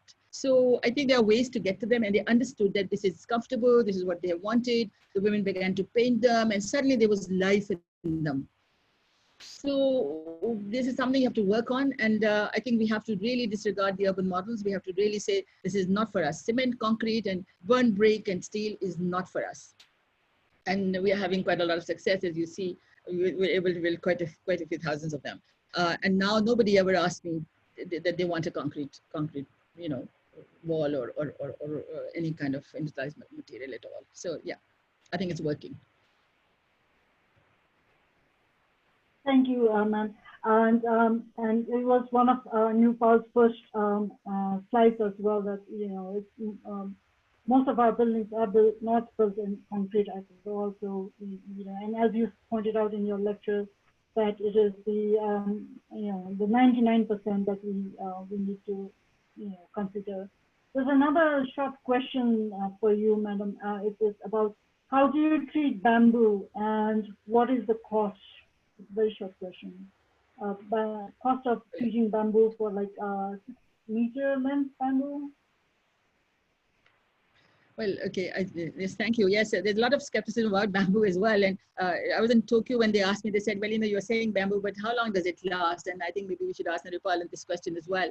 And I told them, I said, well, as long as I was in Pakistan, I thought 25 years, because that's all that I'd seen bamboo lasting so long. But when I went to Japan, I was, especially, when they invited me for this particular award. So they took me to see the Kumamoto Castle, which is 400 years old, and there'd been an earthquake just then, 2016. And a part of the plaster had come off, and lo and behold, inside was bamboo lattice. So, you know, I said, in Japan, my God, it's lasted for hundreds of years. So I think with bamboo, as far as my knowledge goes, and we've been using it since 2009, nothing really happens to it, but the only part is the part that is cut that is susceptible because of the moisture that's inside it. And that's what attracts any kind of insects. And what we do is we normally leach it with lime. Lime is an amazing material. So every end of our product is leached with lime. And then I've had no problem. I've not heard of anything going wrong with them. But of course, you know, you have to maintain a material. If you had something in timber or wood, you would still try to see that you don't misuse it, you don't expose it unnecessarily. We normally make sure that you put the ends into a lime concrete base. We never have, it should never touch the earth, never touch, you know, an earthen kind of base. And as long as you are careful about that, you do not have a problem. And I might just say that we are really working on these tutorials where we'll be putting on everything as to how it can be done. And maybe Murad Jamil might like to say a few words on the tutorial as to how we want to do it.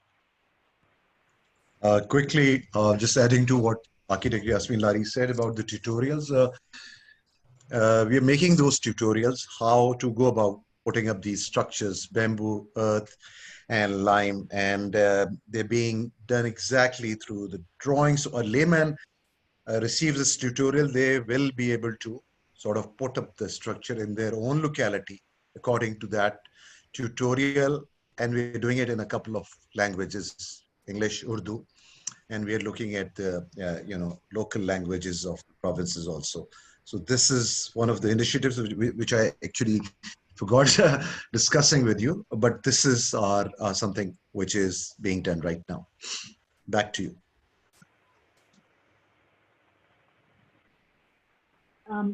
Thank you, sir. And I hope those will be available online for us to share as well, or we can work together on it as well.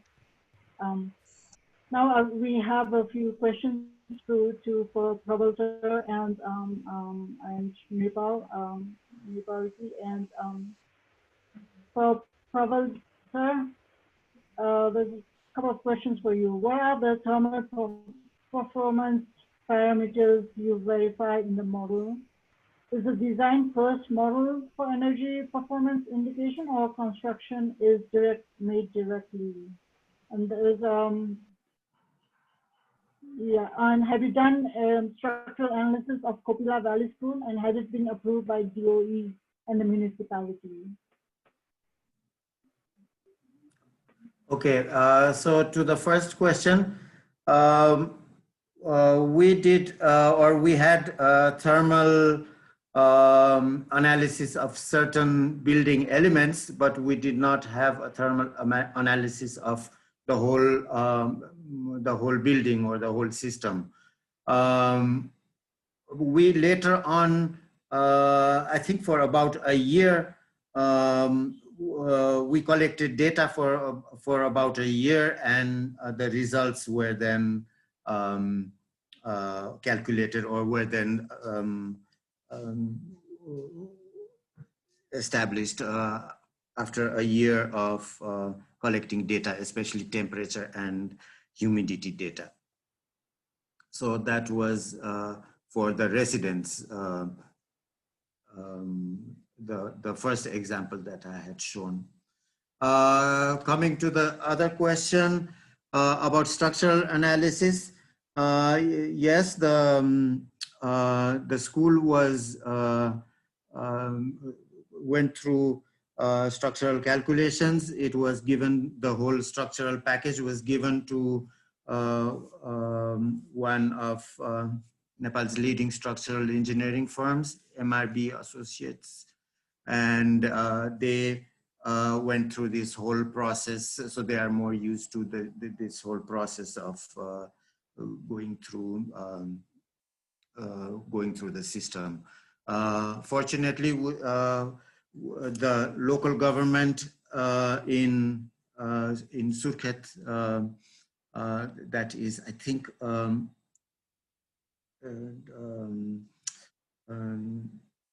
Province 5, no, Province 4, they were very supportive to this whole new idea of alternative construction methods and alternative construction systems. So they helped us go through this whole process there. But it was calculated by very professional structural engineering team. Thank you, Professor.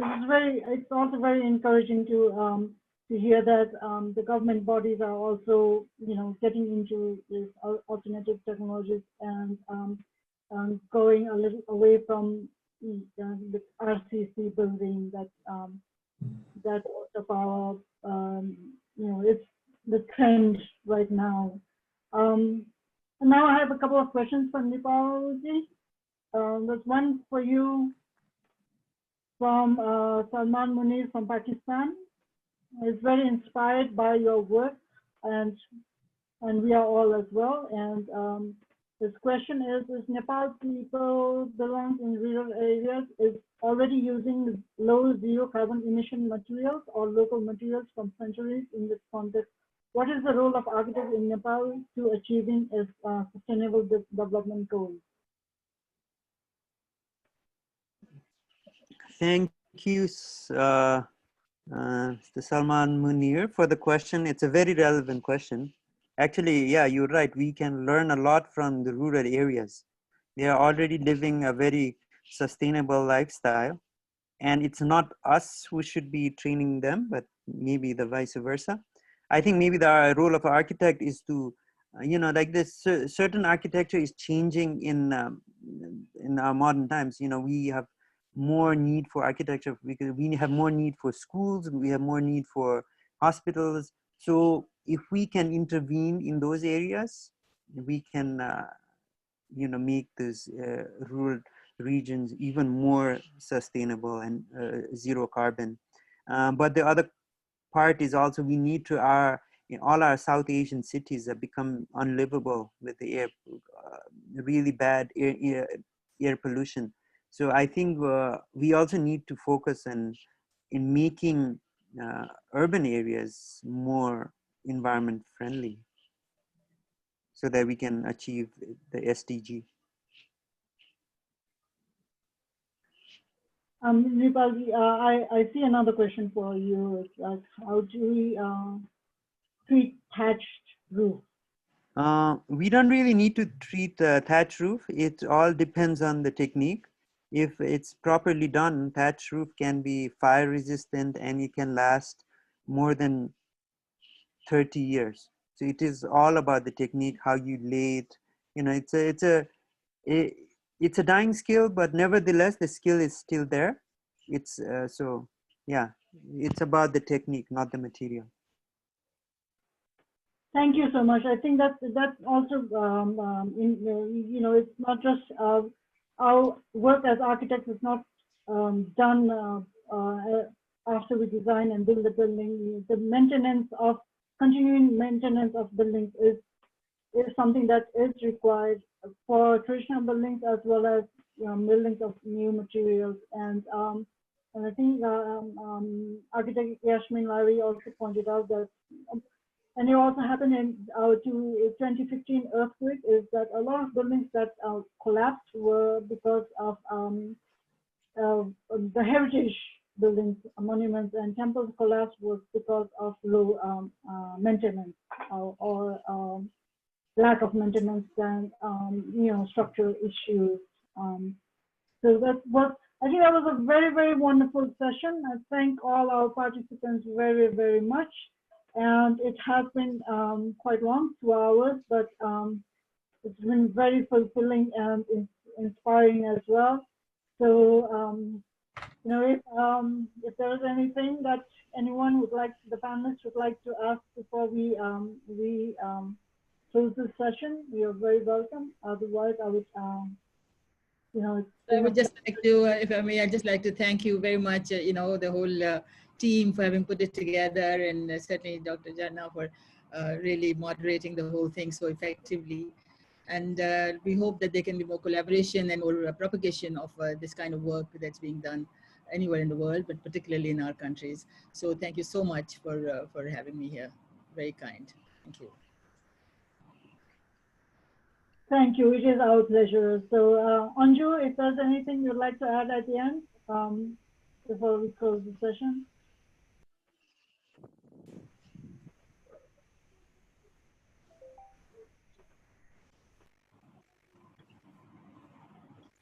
I mean, 2 hours. Very much.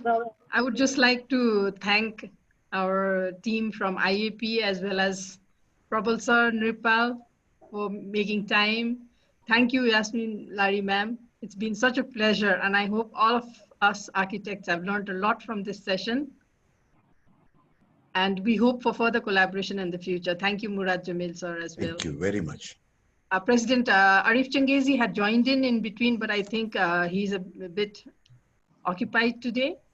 So please do convey my thanks to him as well. Will do. Thank you so much. Thank you. Thank you so much. Thank you everyone who patiently participated in our webinar, and we hope to see you all again in the next session, I think in a week or so. Thank you everyone, and good evening. Abhishek, if you would, if we would stop live streaming, I would like to, ask the panelists to stay on a few more minutes, just not long, just very briefly. Abhishek?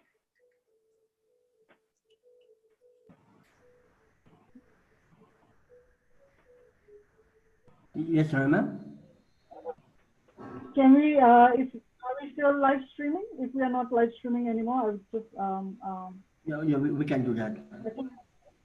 yeah. Thank you again for all the participants. Thank you for organizing this. Thank you, yes. Yes, I forgot to put on my video. Just a few more minutes, just to wrap up. Like it's amazing, and it's there's so much to learn, and it was Yasmin, it was amazing. Like you put in so much of your work on one presentation, and